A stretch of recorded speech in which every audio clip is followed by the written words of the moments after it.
Eterno Deus, te agradecemos por mais um momento, Pai, deste culto. E a hora principal, Senhor, que é a Tua palavra. Nós te agradecemos pela vida do Teu servo, do Teu Filho, que vai nos transmitir a Tua santa, bendita, poderosa palavra, a Sua verdade. Fala e ministra aos nossos corações, Senhor, pois queremos ouvir aquilo que o Senhor tem a realizar na nossa vida. Queremos ouvir aquilo que o Senhor tem a transmitir para nós nessa noite. Nós te agradecemos pelo grande privilégio de ouvir a Tua palavra, para que venhamos colocar em prática, em nome do Senhor Jesus. Que toda a igreja diga amém. A paz do Senhor aos irmãos. Aproveitando que estamos em pé, vamos abrir a Bíblia no seu inário por excelência, que é o livro dos Salmos, especialmente o Salmo de número 50. É o salmo que tomarei como base para essa breve meditação que faremos da palavra de Deus. Eu vou esperar você achar e vou ler. Eu quero ler os 23 versículos do Salmo 50. Então, se você estiver já um pouco cansado e quiser sentar, os que puderem ficar em pé, amém. Os que não puderem, não tem nenhum problema, pode se sentar também. O que eu só quero é que ao final, quando eu terminar de ler, você mantenha a sua Bíblia aberta, que nós vamos voltar ao texto na medida em que formos falando a palavra de Deus. Eu vou chamando a sua atenção aos versículos do Salmo 50. Então, não a feche depois, porque nós vamos nela pensar. Antes de ler ainda esse Salmo 50, ele é um vaticínio, é uma profecia, o Salmo 50. Tem muito a ver conosco, tem muito a ver com a igreja, tem muito a ver com a ceia do Senhor. E veio ao meu coração essa palavra. Então diz assim o versículo 1: O Deus poderoso, o Senhor, falou e chamou a terra, desde o nascimento do sol até o seu ocaso. Desde Sião, a perfeição da formosura, resplandeceu Deus. Virá o nosso Deus e não se calará. Adiante dele um fogo irá consumindo, e haverá grande tormenta ao redor dele. Do alto chamará os céus e a terra para julgar o seu povo. Repita comigo: para julgar o seu povo. Congregai os meus santos, aqueles que fizeram comigo um concerto com sacrifício, e os céus anunciarão a sua justiça, pois Deus mesmo é o juiz. Ouve, povo meu, e eu falarei, ó Israel, e eu, Deus, o teu Deus, protestarei contra ti. Não te repreenderei pelos teus sacrifícios ou holocaustos de contínuo perante mim. Da tua mão não tirarei bezerro nem bodes dos teus currais, porque meu é todo o animal da selva e as alimárias sobre milhares de montanhas. Conheço todas as aves dos montes, e minhas são todas as feras do campo. Se eu tivesse fome, não todiria, pois meu é o mundo e a sua plenitude. Comerei eu carne de touros ou beberei sangue de bodes? Oferece ao Senhor sacrifício de louvor e paga ao Altíssimo os teus votos. Invoca-me no dia da angústia, e eu te livrarei, e tu me glorificarás. Mas ao ímpio diz Deus: que tens tu de recitar os meus estatutos e que tomar o meu concerto na tua boca? Pois aborreces a correção e lanças as minhas palavras para detrás de ti? Quando vês o ladrão, consentes com ele, e tens tu parte com os adúlteros? Soltas a tua boca para o mal e a tua língua compõe o engano? Assenta-te a falar contra teu irmão, falas mal contra o filho da tua mãe? Estas coisas têm feito, e eu me calei. Pensavas que era como tu, mas eu te arguirei, e em sua ordem tudo porei diante dos teus olhos. Ouvi, pois, isto vós que vos esqueceis de Deus, para que vos não faça em pedaços, sem haver quem vos livre. Aquele que oferece sacrifício de louvor me glorificará, e àquele que bem ordena o seu caminho, eu mostrarei a salvação de Deus. Amém? Se você puder manter a sua Bíblia aberta, eu lhe convido a sentar-se e vamos pensar um pouquinho nessas palavras.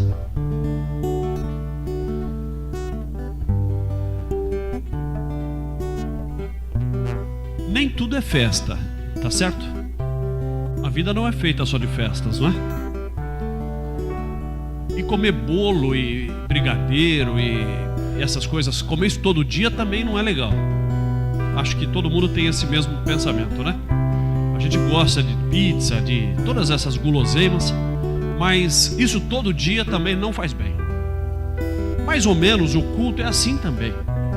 Não é todo dia que é motivo para você ficar muito feliz e pular e tal.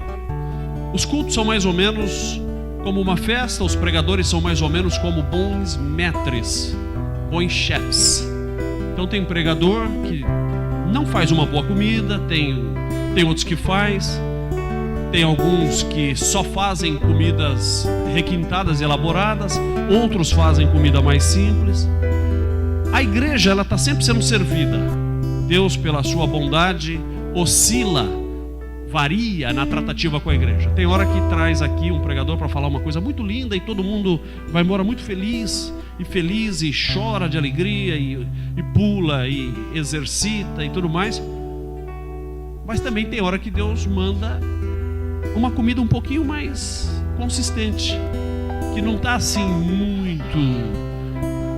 Assim, às vezes a aparência do prato não está com manjericão ali, fazendo aquela decoraçãozinha. Às vezes é uma comida mais simples e nem por isso é menos importante. Mas a igreja precisa das duas realidades, não é? E eu tenho no meu coração que esta rápida leitura que fiz me remete, se fosse comparar essa pregação a uma comida e se fosse me comparar a um maître, a um chefe culinário, eu diria que eu estaria fazendo uma comida assim básica. O meu desejo é apresentar com temperos básicos, uma comida básica, mas que vai fazer bem para você. Amém?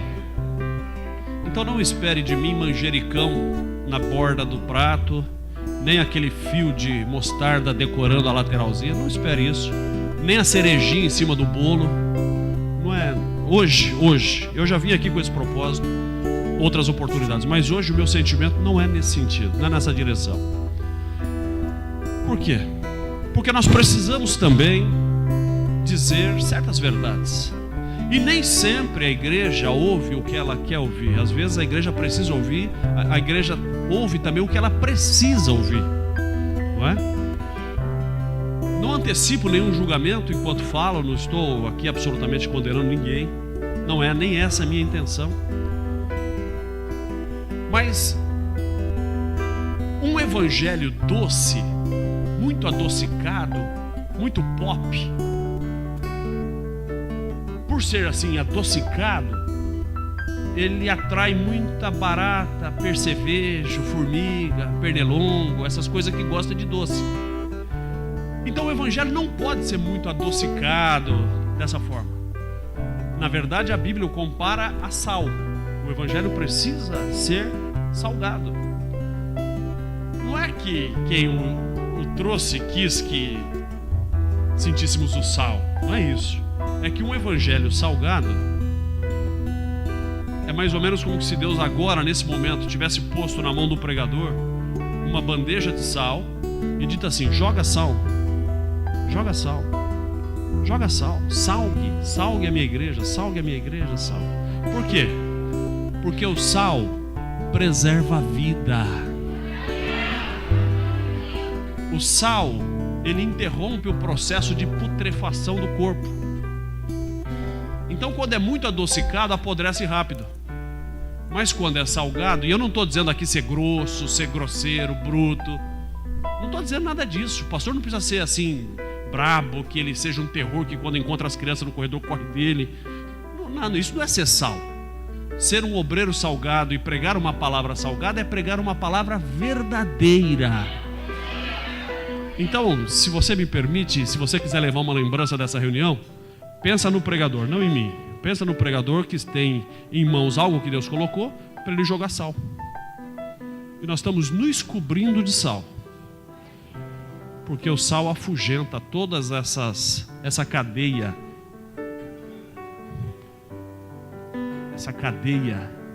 de micro-organismo que tenta entrar e corroer o corpo. E é nesse sentido, então, de um evangelho salgado, baseado na verdade de Deus, não hoje um evangelho para você ficar muito feliz, uma comida mais simples, e é com esse propósito que estou aqui. Estava sentado, passou pela minha cabeça inúmeras mensagens, vários versículos da Bíblia, e eu fiquei atinado para o que acabei de ler aqui, e acabou sendo essa mesmo a mensagem que eu creio ser da direção de Deus. Pois bem, feita essa introdução, esse Salmo 50, se ele for lido de uma maneira muito rápida, você não vai se deter nas grandes verdades que nele contém. Uma coisa é a palavra revelada. E a palavra revelada é a que está no texto. Deus revelou para o salmista e ele escreveu. Outra coisa bem diferente da palavra revelada é a palavra iluminada. Aí depende da iluminação que já está na palavra revelada. E eu estou me baseando agora na iluminação desta palavra, porque ela já está revelada e está escrita em sua mão. Mas eu quero chamar sua atenção para a iluminação que o Espírito de Deus traz a essa mesma palavra. O texto todo mundo tem, a palavra todas as religiões têm, mas a mensagem só os filhos de Deus é que compreendem a mensagem. Um dia os apóstolos perguntaram para Jesus: mas por que é que tu falas com parábola para essa nação? E aí Jesus disse: para que se cumpra o que disse o profeta Isaías. Porque quando Jesus falava por parábola, muitos deles não entendiam, a grande maioria não entendia, nem os apóstolos. E aí Jesus disse: para que se cumpra o que disse o profeta Isaías. Mas a vós lhes é dado o direito de saber a verdade. Então eu vou lhes explicar a verdade. A vós eram os apóstolos. A humanidade tem a palavra, mas os apóstolos ouvem pela iluminação da palavra a verdade, a mensagem da palavra. E dentro dessa realidade, nós temos aqui um vaticínio de um momento que ainda acontecerá no futuro, mas que já guarda uma relação com o presente, de uma palavra que Deus vai fazer e vai operar um ato no meio do seu povo. Observe que o destinatário desta mensagem não é o mundo que está lá fora, não é o mundo que jaz no maligno. Então, Deus tem compromisso com quem tem compromisso com Deus. Nós aqui que estamos aqui, estamos lutando para ter compromisso com Deus. Então, Deus tem compromisso conosco. Quem não quer Deus que está lá fora, que passa de largo a sua presença, não ouve a sua voz, o mundo aí fora, o próprio Senhor Jesus já disse que o mundo jaz no maligno. Se você for num cemitério, no epitáfio dos cemitérios, que são aquelas pedras onde se escrevem coisas, você vai achar às vezes alguma coisa alusiva àquele que está ali sepultado. Como por exemplo, este foi um amante das artes. E aí coloca o nome do sujeito, uma fotografia, e faz uma breve e sintética referência ao sepultado.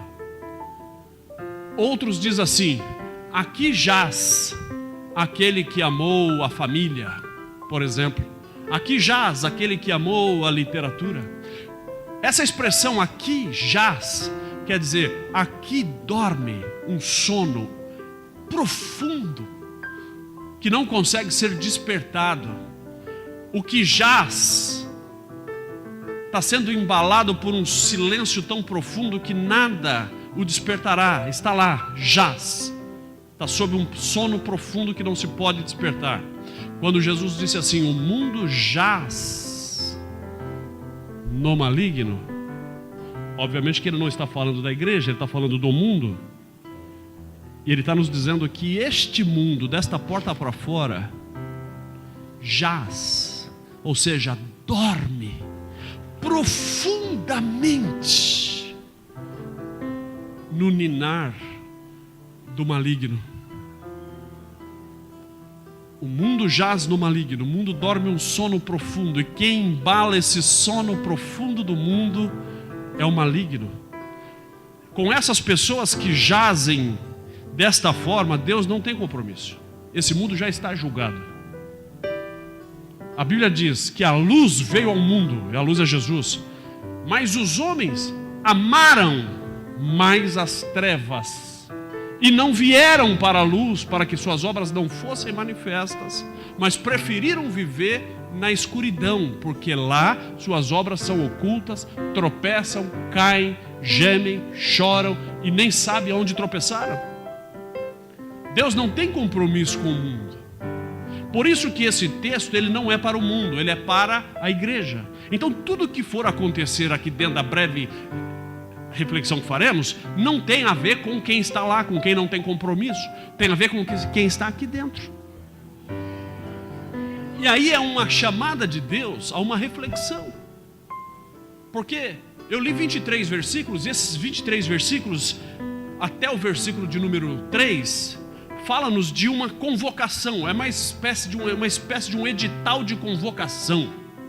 Então vai chegar um momento, diz o versículo 1, que o Deus Todo-Poderoso, e é por isso que eu pedi para você deixar sua Bíblia aberta, vai chegar um momento que o Deus Todo-Poderoso, o Senhor, falou e chamou a terra, desde o nascimento do sol até o seu ocaso, quer dizer, do oriente ao ocidente, Deus fez uma convocação.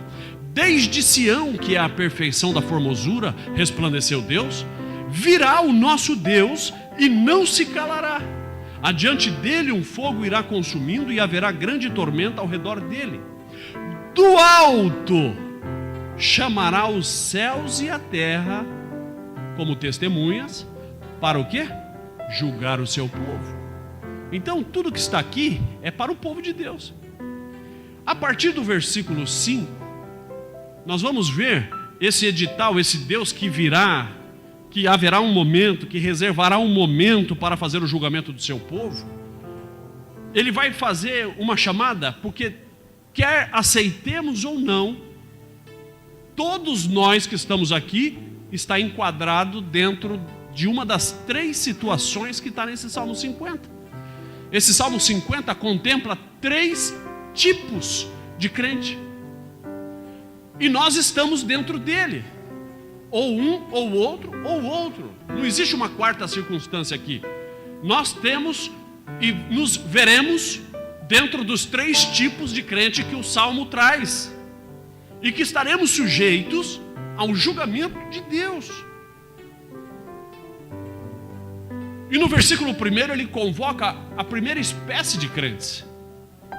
E no versículo 1 diz assim: congregai os meus santos. O primeiro tipo de crente que você pode ser, se você está na casa de Deus, é aquele a quem Jesus olhará naquele glorioso dia e dirá: você é meu santo. Ele chama e diga: congregue meus santos. E depois ele dá a qualificação de quem é meu santo. Quem é meu santo? É aqueles que fizeram comigo um concerto com sacrifícios.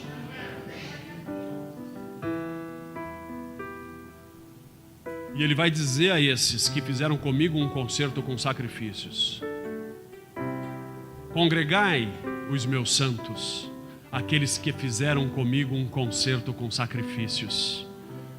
E os céus, vocês que fizeram comigo um concerto com sacrifício, os céus anunciarão a sua justiça.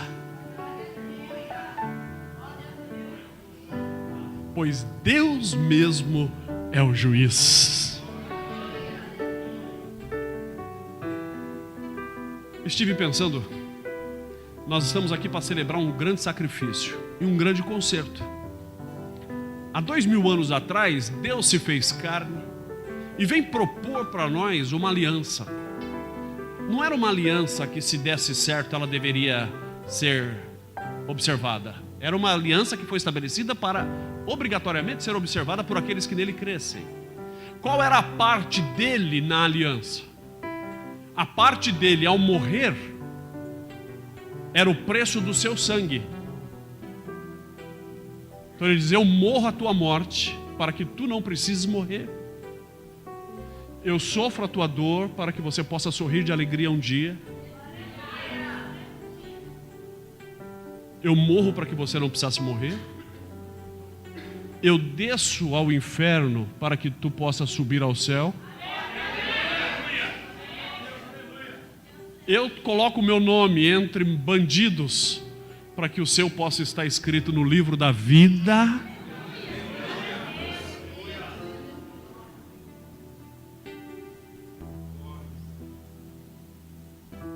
Eu sofro o peso do pecado para que você possa voar nas asas da alva.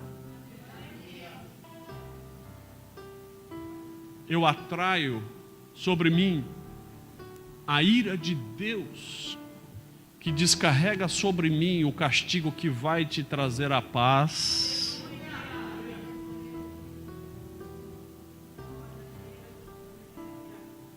Sofro todas as dores para que você viva todas as alegrias. Derramo o meu sangue. Essa é a minha parte do pacto. Toda vez que há um acordo, alguém tem que oferecer alguma coisa para o acordo. A parte do acordo que Jesus oferece é Ele, a vida, o sangue, a dor, o sofrimento, tudo aquilo que conhecemos da sua paixão. Ele diz: eu faço tudo isso porque homem algum suportaria. E quando faço na condição de homem, Deus vê em mim o rosto de cada um de vocês como se vocês estivessem fazendo. Se vocês crerem em mim, vocês estarão desobrigados de fazer tudo isso. Essa é a minha parte. Mas vocês também precisam fazer a sua parte dentro desse pacto de aliança, para que não haja um desequilíbrio na nossa unidade, na nossa relação. A parte mais difícil, Jesus diz, eu fiz. Agora vocês também precisam fazer comigo, nos termos usados pelo salmista, vocês precisam fazer comigo um concerto. Vocês também precisam entrar nessa sociedade. E o concerto que vocês têm que fazer comigo não é um concerto em que você ofereça algo sem valor, algo banal. Porque eu não fiz algo banal por cada um de vocês. A minha parte custou a minha vida. E eu peço também que no mínimo ofereças a ti, a mim, assim como a ti ofereci a minha vida, e a minha vida ofereci da forma mais cruenta, sanguinária, violenta, ignominiosa, vexatória. Se eu precisei fazer isso, não peço o mesmo de vocês, mas também peço as vossas vidas. Eu entro nesse acordo com o meu sangue, mas eu peço que você entre nesse acordo renunciando à sua própria vida por amor a mim. Quer dizer, eu dei a minha por você, dê a sua por mim. Faça comigo este concerto, mas um concerto que seja com sacrifícios. Não é só viver na relação comigo, não é só viver o bônus da fé. É importante que se assuma o ônus da fé. Não é importante ter comigo só a vantagem de tirar de mim.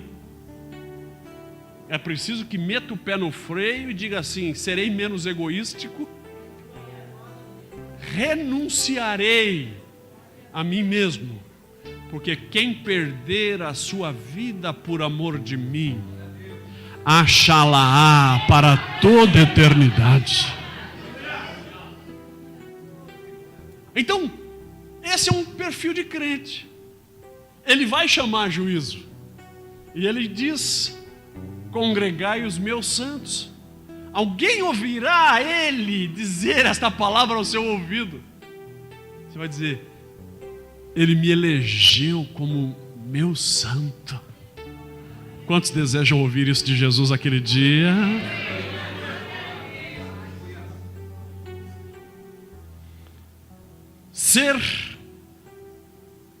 Ter o que oferecer com Ele nesta aliança de sacrifício Lá no Salmo 91, no versículo 14, tem uma promessa de livramento. Mas ele diz assim: porque tão, o salmista diz lá no versículo 14, porque tão encarecidamente me amou, também eu o livrarei. Ou seja, eu tenho uma promessa de livramento para quem encarecidamente me amou. Amar a Deus com sacrifício, ter com Ele um concerto de sacrifício, pressupõe amá-lo de uma forma cara. Ele não espera outro tipo de amor nosso para com Ele, que não seja um amor que lhe custe caro. Ou seja, não é um amor aviltado. A minha relação com Ele não pode ser uma relação barata, porque se ela for uma relação barata, em que eu o desprezo por qualquer outra coisa, eu carimbei minha relação como barata. Ele diz, porque tão encarecidamente me amou. Então Ele está analisando como nós o amamos. Este me ama de forma cara, este atribui a mim alto valor, ou por qualquer coisa Ele me coloca de lado. Agora, aqueles que o amam de uma forma encarecida, tem muita gente que ama Jesus de uma forma encarecida. Ah, mas tem essa situação aqui. Não, mas eu tenho uma aliança com Deus. Ah, mas tem essa situação, ninguém vai ver. Eu tenho uma aliança com sacrifício com meu Deus. Nós não conhecemos a história de José no Egito? Quantas facilidades aquele homem teve na casa de Potifar? Ele seria um amante do milênio no Egito.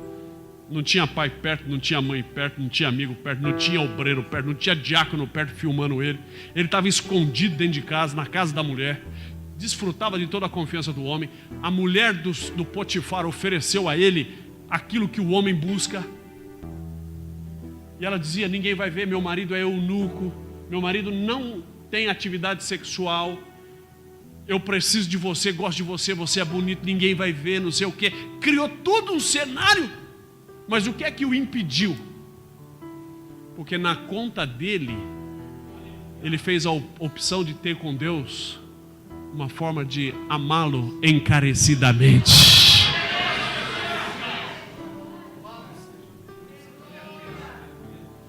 O que é que nos diferencia na relação com Deus uns dos outros? A parte dele é sempre a mesma, ele é universal. O seu amor é o mesmo a todos os homens. Ele está disposto a tudo por nós. Não há limites do que ele pode fazer conosco. A parte dele, deste concerto, é a mesma, não é individualizada. Ele não diz, eu vou dar isso para um e vou dar aquilo menos para outro. Então a parte dele na aliança, ela é universal. O que diferencia é como nós nos relacionamos com ele. A diferença não está no que ele faz por nós, está no que nós fazemos por ele. Então, o José amou ele de uma forma encarecida. E porque José encarecidamente o amou, ele o livrou. Quando ele clamou, Deus ouviu a sua voz. Muitas pessoas aviltam a sua relação com Deus, barateiam a sua relação com Deus, depois fica batendo na porta de Deus. Eu tenho uma notícia que não é boa. Deus não tem compromisso com quem não tem compromisso com Ele. Vai ficar chorando pelas beiradas, mas na hora do vamos ver, não assume, barateia a relação com Deus, troca a sua relação com Deus por qualquer coisa, avilta, tira o valor, tira o peso do seu acordo. Mas nós queremos o acordo dele. Nós queremos, daqui a pouco nós vamos tomar ceia. E sabe o que nós vamos fazer? Nós vamos nos valer da oferta que ele nos dá do acordo. Ele está de novo nos oferecendo o seu sangue. Ele está dizendo, eu não mudo, faz 2000 anos que está aqui. Então, o primeiro grupo que ele procura quando ele está no meio da igreja é aqueles que ele quer chamar de meus santos. aqueles que fizeram comigo um concerto, mas não é qualquer concerto, é o concerto com sacrifícios. Quantas coisas alguém teve que deixar para trás para poder ser amigo de Deus?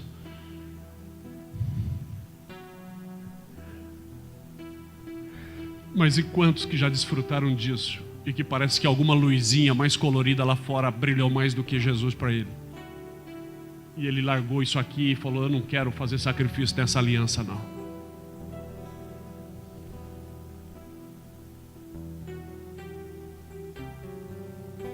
Então esse negócio de ser crente, a gente pode até não levar isso a sério, mas ele leva a sério. A gente pode até repisar nisso e... isso não é tudo isso. A gente pode até aviltar, nivelar por baixo. Mas ele não faz assim. Para ele é tudo muito sério o que está acontecendo aqui. E ele está procurando aqui dentro dessa congregação aqueles que com ele faz e mantém um concerto com sacrifícios. Para dizer: tu és meu santo. E quando ele encontra isso, olha o versículo 6. Esses que ele destacar, ele vai chamar o céu. Ele vai dizer: céu, tem alguma coisa que se esconde do céu? O céu está lá em cima, cobre todo o espectro sideral. Está tudo exposto ao céu. Então o céu viu tudo. Além disso, os anjos que moram no céu são testemunhas. Além disso, Jeová que está sentado no trono está no céu e é testemunha.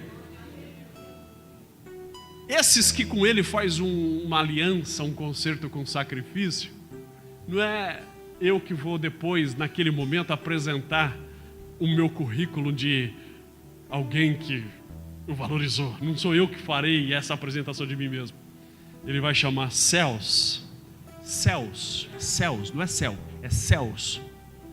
São pelo menos 3 céus. O céu das nuvens, dos pássaros, dos aviões, das pipas. Esse céu que o meu olho vê. Esse vai ser testemunha a meu favor. Tem o segundo céu, que é o céu sideral, por onde o telescópio Hubble da NASA viaja, a Challenger viaja. Esse é o segundo céu. E a Bíblia, quando fala em céus, ele fala de 3 céus. Fala desse primeiro, desse segundo, e fala o céu onde mora Deus, onde se entra por uma porta que está aberta, que abriu para Jesus vir buscar o mundo, salvar o homem. Ficou aberto esperando ele. 33 anos depois ele viajou de volta, a porta se abriu de novo. E quando ele entrou, ele disse: não fecha não, porque daqui 2000 anos eu vou voltar para buscar os crentes. É por essa porta que vai entrar aqui no céu.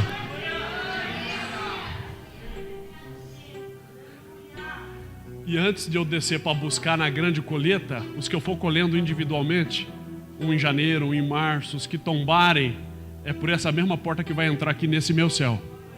Então não pode fechar. Então esse terceiro céu, esses 3 céus juntos serão aqueles a quem ele vai invocar e vai dizer: dê testemunho desse meu santo. Denemacaitiu e camarada.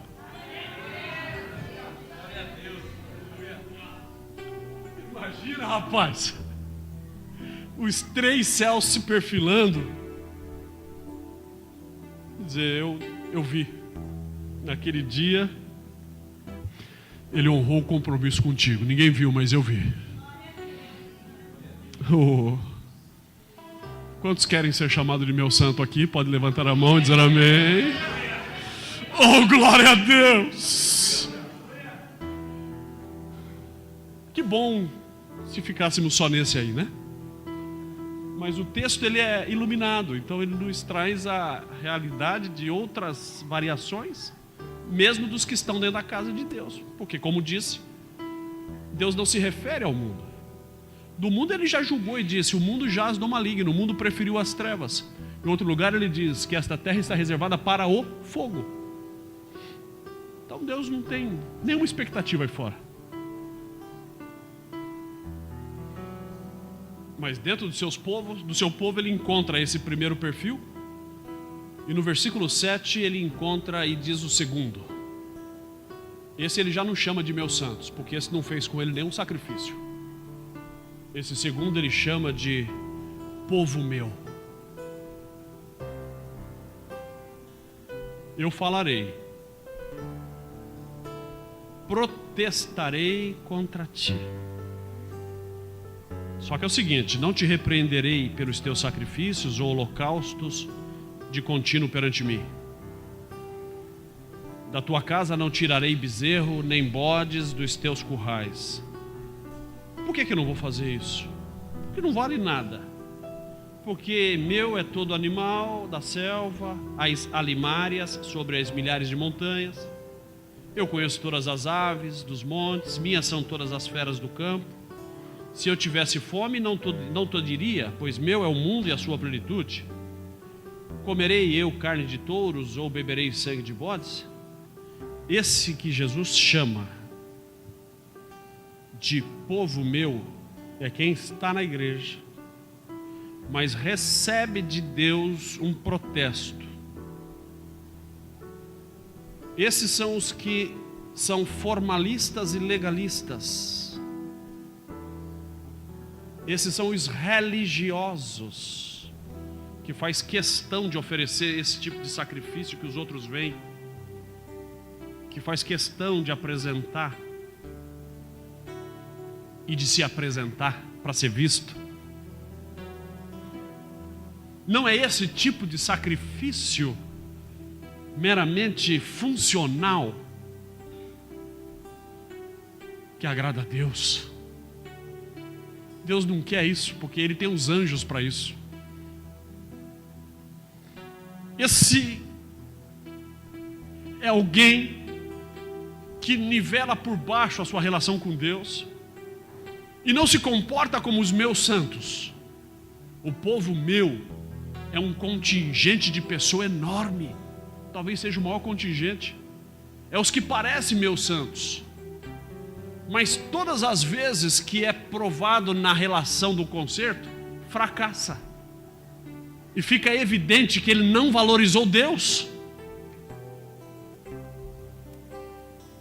Está na casa de Deus, mas toda oportunidade que tem uma linha reta no caminho para seguir, e Deus pede que o seu coração fique na linha, mas naturalmente o coração vai inclinando para o lado errado, e a pessoa na hora que ela sai da linha, que o seu coração começa a se inclinar, ele é advertido pelo Espírito Santo de Deus de que ele está fazendo errado. Mas ele não tem sacrifício, ele não quer fazer nenhum sacrifício. O que se coloca nessa linha que se abriu na variante da bifurcação da vida é algo que lhe dá prazer. E aí então ele vai viver essa experiência. E alguém poderia dizer, mas e a sua relação com Deus? E a ordem com Deus? Falou, não, depois a gente vê isso. Ou não tem problema algum isso aqui.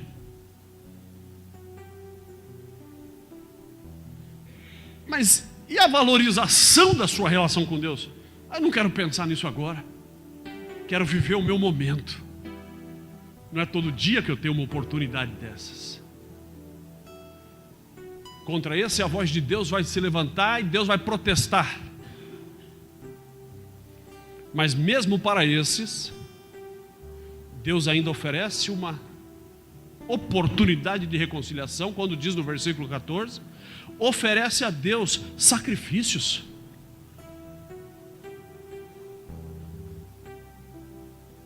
Assuma, não titubeie entre dois pensamentos.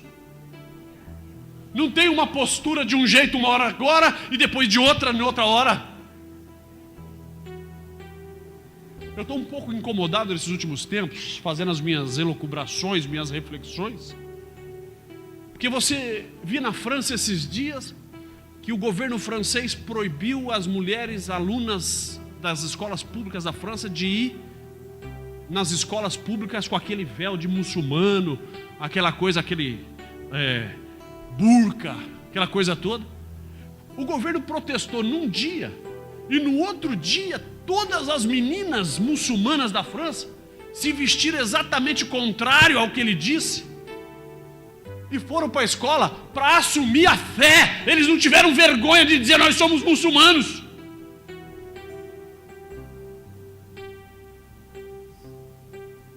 Dia desses, estava na Marginal em São Paulo, o trânsito parou, ficou muito tempo parado, faz um tempo já isso, o tempo ficou parado.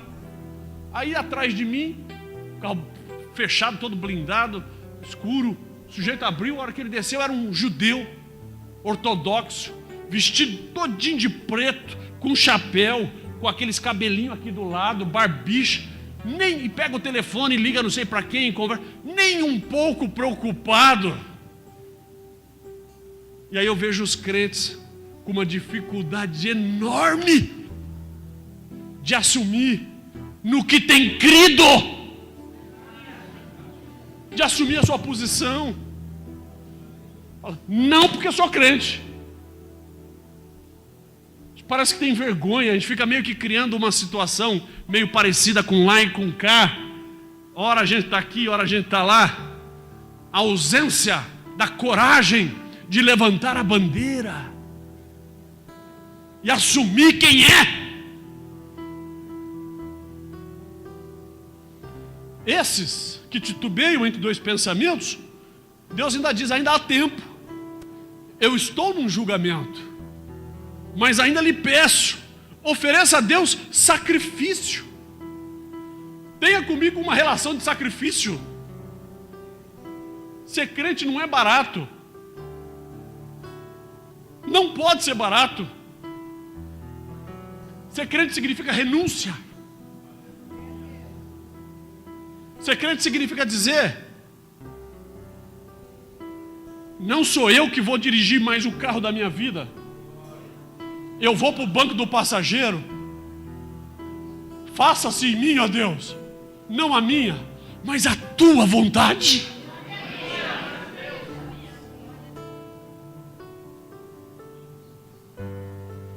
Eu sou crente há 27 anos, já precisei fazer cada renúncia para ser crente. Eu não tenho noção. Mas sabe por que eu faço? Porque eu espero que nesse grande dia que o poderoso Senhor chamar do nascimento do sol o ocaso, e de Sião, e o dia que ele virá e não se calará, e do alto clamará os céus e a terra para julgar o seu povo, nesse dia, quando ele falar assim: meu santo, eu quero ter a certeza que ele falou para mim.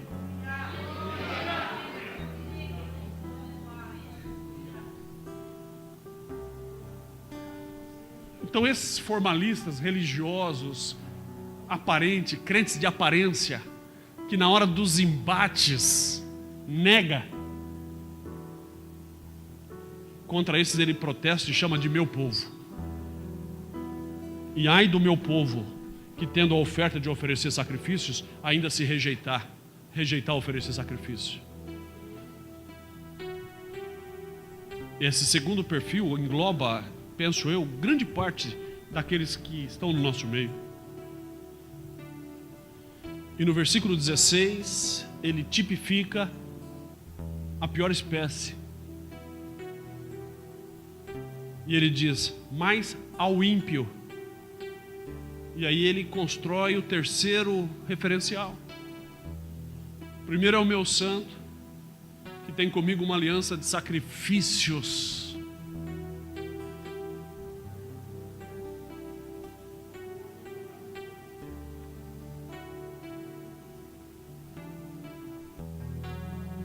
Lembrei-me de um tio meu, Antônio,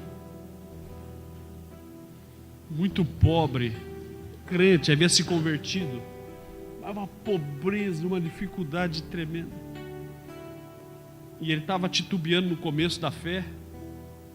E um dia um homem elegante bateu na sua... Morava num barraco de madeira mesmo, lá na Vila Piauí, na zona oeste de São Paulo, na região de Pirituba.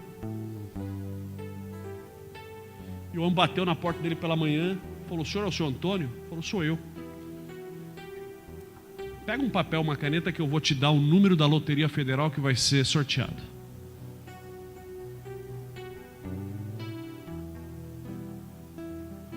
Olha que coisa. Ele olhou para aquele homem e disse: não, A minha sorte não está no bilhete da loteria. A minha sorte está na mão de Deus.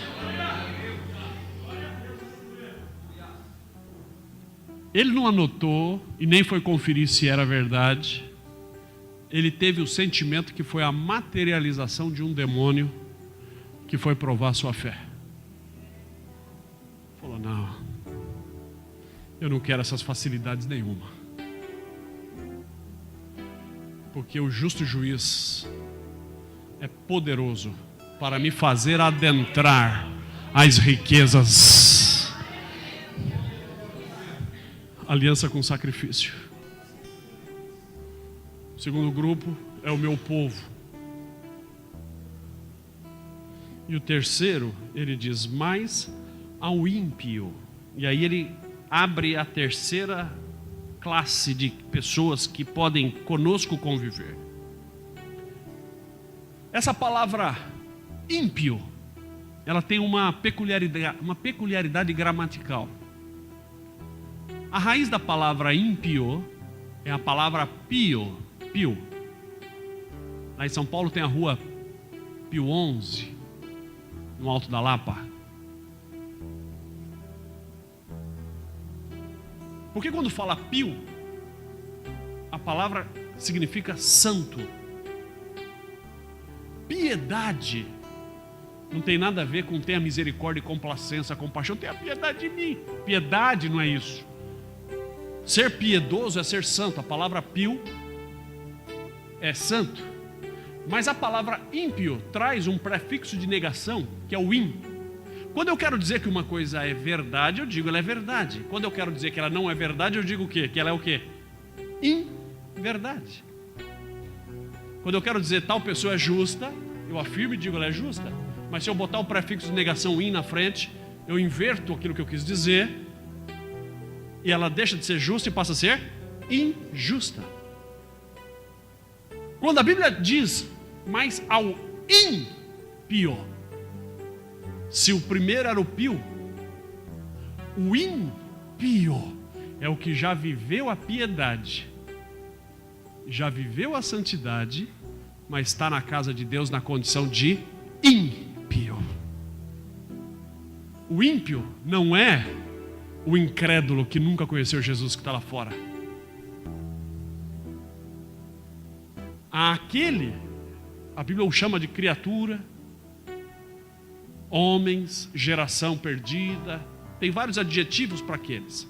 Mas quem já viveu a experiência do conhecimento de Deus, quem já teve o dom de Deus na vida da salvação, e que conscientemente foi substituindo isso por não guardar a aliança com Deus, e adentrou o ambiente do ímpio, é aquele que mudou o seu status. De alguém que era perdido, virou salvo, e depois de salvo, ficando na casa de Deus, assumiu a condição de ímpio. Ímpio é o antissanto, é o contumaz, é o que sistematicamente vive no erro e não se desperta. A Bíblia diz que o mundo lá fora jaz no maligno, dorme um sono profundo no maligno.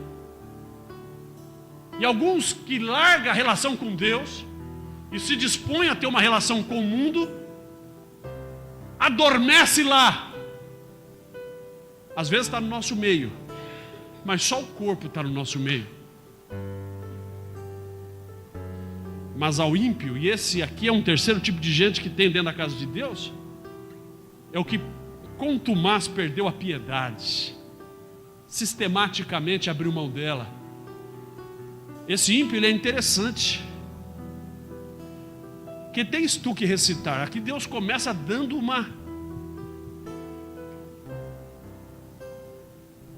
Que tens tu que recitar os meus estatutos e que tomar o meu conserto na tua boca? Pois aborreces a correção, lança as minhas palavras para detrás de ti. Quando vês o ladrão, consentes com ele, tens a tua parte com os adúlteros. Olha as características do ímpio. Solta a tua boca para o mal, a tua língua compõe o engano, assenta-te a falar contra teu irmão, falas mal contra o filho de tua mãe. Só que é o seguinte, você é tão inocente que estas coisas têm feito, todo esse relatório em que... E eu tenho ficado quieto, Deus está dizendo para o ímpio. Pensavas que era como tu, você acha que eu, Deus, sou como você faz tudo isso. Eu fico quieto e você fala, no silêncio de Deus não tem problema, é porque Ele não está chateado comigo.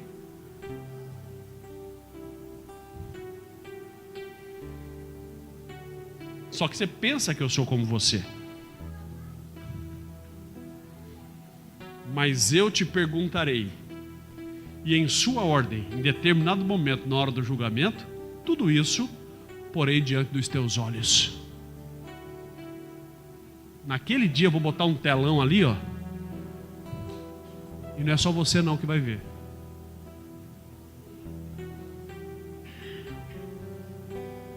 Diga misericórdia.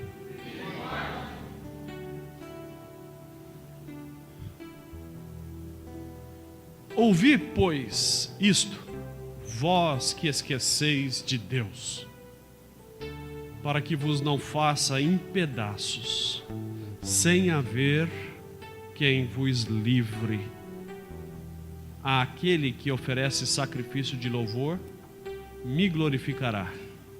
E aquele que bem ordena o seu caminho, eu mostrarei a salvação de Deus. Aleluia. É simples assim. É simples assim.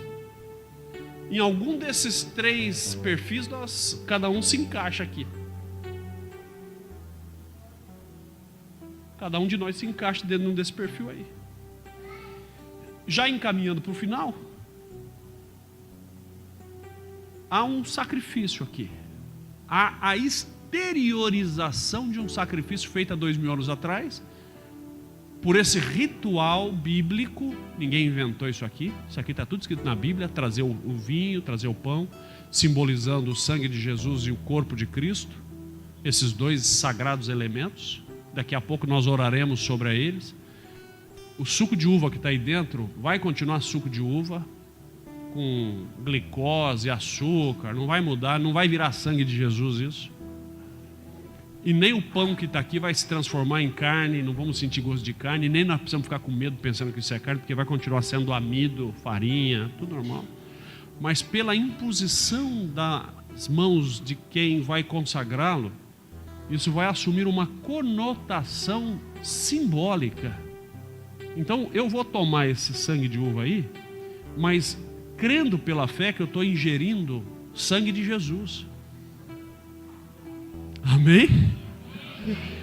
E quando eu tomar o sangue de Jesus, o sangue dele vai misturar com o meu sangue. E aí ele vai dizer para Deus, olha aí, veja que sangue que está correndo na veia dele aí. Aí Deus vai dizer assim, anjo, desce lá, faz um exame de DNA espiritual. Aí o anjo vai vir aqui, vai bater uma seringa espiritual, vai levar para o laboratório celestial, vai fazer o DNA, vai dizer assim, o sangue não é dele não, o DNA é do sangue de Jesus Cristo. Aleluia. Aí Jesus vai dizer assim, é o meu sangue? Ele tomou por fé? Porque se eu tomar só por formalidade ou pelo cumprimento de um dever, ou se eu tomar por cumprimento de uma agenda, ou se eu tomar por uma mera formalidade, sem crer no que eu estou fazendo, se eu tomar por um hábito, não vai operar em mim essa transformação espiritual. Mas quando esse sangue que corre em mim se identifica com o sangue de Cristo, Jesus olha para Deus e diz assim, ele é meu irmão. Se ele se fez meu irmão, ele adquire o direito de se fazer teu filho.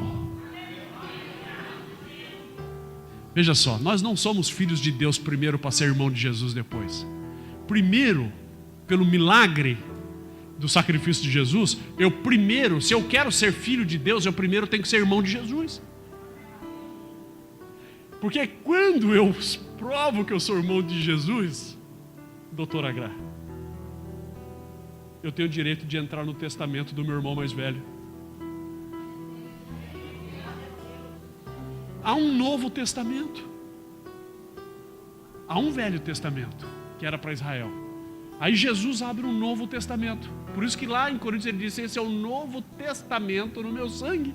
Quer dizer, eu abro um novo documento. É um testamento.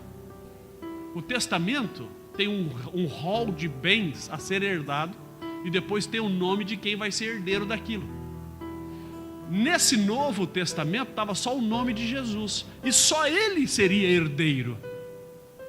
Aí ele fala assim: quem crer em mim e tomar o meu sangue vai provar que é meu irmão. E quando você prova pelo DNA que você é irmão do herdeiro, você tem direito de ter o seu nome escrito também na lista dos herdeiros. É por isso que a gente toma a ceia. Por isso que a ceia não é se der certo, não é opcional. É mandamento, é sacramento. Porque quando eu me batizo, quando eu assumo compromisso com Deus, quando eu digo: Senhor, que coisa maravilhosa, eu quero tomar ceia, mas preciso batizar primeiro. Eu quero tomar ceia. Quando eu tomo a ceia, no nome dele, no documento do testamento, estava só Jesus Cristo de Nazaré. Mas agora, porque no sangue dele está em mim, eu invoco esse direito. Digo: olha aí, olha o exame de DNA feito aí. Fala: é verdade. Então deixa eu botar o nome aqui: Marcos José Custódio. O dia que ele for distribuir as riquezas infindas da eternidade, ele vai dizer: isso aqui, o herdeiro é Jesus Cristo, mas co-herdeiros são todos aqueles que fizeram com ele uma aliança de sacrifícios. Oh, glória a Deus! Rapaz, você acha que você vai morar no céu de graça?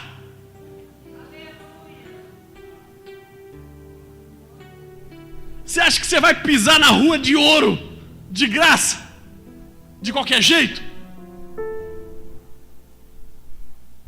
Eu tenho que provar que sou irmão dele. E é nessa hora que eu provo que sou irmão dele. Quando eu consagro como meu Deus, como meu Senhor, como meu Salvador, que me ofereceu gratuitamente o seu perdão e me convidou a viver uma realidade que senta na mesa e diz: ceia comigo.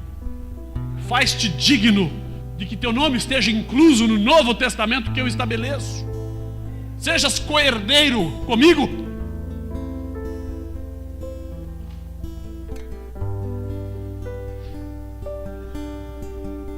Que o Espírito de Deus nos ajude, amém? Eu não sei, não vou fazer nenhuma emotividade aqui, nem sei fazer isso. Mas veja em que perfil você se enquadra desses 3 tipos de pessoas que está na casa de Deus. Se você pode ser chamado por ele de meu santo, porque faz com ele e mantém uma aliança de compromisso. Ou se você será meu povo, é quem que titubeia, não guarda compromisso, vive relapsamente. Mas ainda há tempo, porque ele fala: ainda assim dá tempo, traz comigo aqui seu sacrifício, renove sua convicção comigo. Ou se está no perfil do meu ímpio, que vai ter a vergonha de ter todas as suas fragilidades expostas na eternidade diante de todos os homens dos céus e de todos os anjos, porque abandonou e abdicou a fé, e só está o corpo aqui, mas a sua alma já não está mais aqui, seu espírito já não está mais aqui há muito tempo. Diga: Deus, misericórdia. Diga: Jesus, misericórdia. Oh, aleluia. Mas há uma promessa: aquele que oferece sacrifício de louvor me glorificará, e aquele que bem ordena o seu caminho, eu, Deus, mostrarei a salvação de Deus. Deus fez o sacrifício dele está aqui. Faça o seu sacrifício e seja chamado de meu santo. Amém? Que Deus abençoe em nome de Jesus.